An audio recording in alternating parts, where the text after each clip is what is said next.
નમસ્કાર, CB24 news સાથે હું રેશમા આપનું સ્વાગત કરું છું. અમદાવાદ શહેરના મેઘાણીનગર વિસ્તારમાં આવેલી ગુલબર્ગ સોસાયટીની બહાર ધોળા દિવસે અને ભરચક જાહેર રસ્તા ઉપર એક યુવકની તીક્ષ્ણ હથિયારોના ઘા ઝીકીને ઘાતકી હત્યા કરવામાં આવી. અમદાવાદ શહેરમાં ગુનાખોરીની એક અત્યંત ચોંકાવનારી અને હચમચાવી દેતી ઘટના સામે આવી છે. શહેરના મેઘાણીનગર વિસ્તારમાં આવેલી ગુલબર્ગ સોસાયટીની બહાર ધોળા દિવસે અને ભરચક જાહેર રસ્તા ઉપર એક યુવકની તીક્ષ્ણ હથિયારોના ઘા ઝીકીને ઘાતકી હત્યા કરવામાં આવી છે.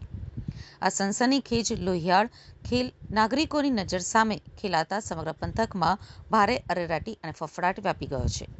આ ઘટનાને પગલે આસપાસના રહીશોના ટોળેટોળા રોડ ઉપર એકત્રિત થઈ જતા પોલીસ પ્રશાસન દ્વારા વાહન વ્યવહાર બંધ કરવાની ફરજ પડી હતી. મળતી માહિતી મુજબ મેઘાણીનગર વિસ્તારમાં જ રહેતા હરેશ પટણી નામના યુવકની અજાણ્યા શખ્સો દ્વારા હત્યા કરવામાં આવી છે. હરેશ સવારે પોતાના ઘરે હાજર હતો અને ઘરની બહાર પાર્ક કરેલી એક રિક્ષામાં બેઠો હતો. તે દરમિયાન અચાનક જ ઘસી આવેલા અસામાજિક તત્વોએ તેના ઉપર ઘાતકી હુમલો કર્યો હતો અને ગુલબર્ગ સોસાયટી પાસે જાહેર માર્ગ ઉપર જ મોતને ઘાટ ઉતાર્યો હતો. ધોળા દિવસ અને જાહેર રોડ ઉપર કોઈપણ ડર વગર આચરવામાં આવેલા આ હત્યાકાંડના લીધે સ્થાનિક પોલીસના પેટ્રોલિંગ અને કાયદો વ્યવસ્થાની કથળતી સ્થિતિ સામે ગંભીર સવાલો ઊભા થયા છે.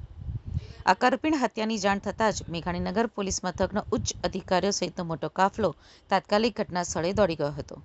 પોલીસે રોડ ઉપર જમા થયેલા ઉશ્કેરાયેલા લોકો ટોળાને વિખેરીને પરિસ્થિતિ કાબૂમાં લીધી હતી અને મૃતદેહને પોસ્ટમોર્ટમ અર્થે સિવિલ હોસ્પિટલ ખસેડવાની તજવીજ હાથ ધરી હતી.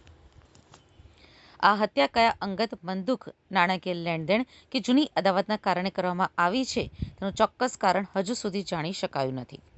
પોલીસ હાલમાં ગુલબર્ગ સોસાયટી અને આજુબાજુના મુખ્ય માર્ગો પર લાગેલા CCTV કેમેરાના ફૂટેજ મેળવીને હત્યારાઓની ઓળખ કરવા અને તેમને ઝડપી પાડવા માટે અલગ અલગ ટીમો બનાવી ચક્રો ગતિમાન કર્યા છે.